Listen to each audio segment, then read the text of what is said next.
Hello বন্ধুরা, কেমন আছেন আপনারা? আশা করি ভালো আছেন। আজকে নতুন আরেকটি ভিডিও নিয়ে এসেছি, ওমানি হালুয়া দোকানের ভিডিও।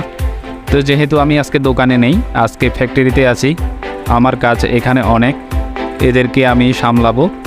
তো এর সাথে সাথে আমি দেখব হালুয়া ঠিকভাবে হচ্ছে কি হচ্ছে না, সব কিছু এখানে তুলে ধরলাম। যতটুকু পেরেছি ততটুকু ভিডিও করেছি। এখানে আমাকে অনেকজনে অনেক রকমের প্রশ্ন করেছিলেন, ভাই আমরা আপনার এই হালুয়া কিভাবে পেতে পারি, আমরা কিভাবে এটি নিতে পারি, এরকম অনেক ধরনের প্রশ্ন আমাকে করেছিলেন। প্রথমেই বলে দিই, এই হালুয়া যদি নিতে হয়, আপনাদের আত্মীয় স্বজন যদি ওমানে থাকে, যাওয়ার সময় নিয়ে যেতে পারে যে কোনো দোকান থেকে। আমার দোকান থেকে নিতে হবে এমন কোনো কথা না, যে কোনো দোকান থেকে নিতে পারে। তবে এই হালুয়াটি অনেকের প্রয়োজনে নেয়, আবার অনেকে একটি ঐতিহ্য দেশের, তো সেজন্য নিয়ে নেয়। আর এটি অনেক স্বাদ, অনেক কিছু এর মধ্যে থাকে। তো এখন আমি দেখতেছি হালুয়াগুলো হয়েছে কি হয় নাই, তো একটু নেড়েচেড়ে দেখছি হালুয়াটি প্রায় কতটুকু হয়ে এসেছে। এখানে অনেকটা সময় লাগবে।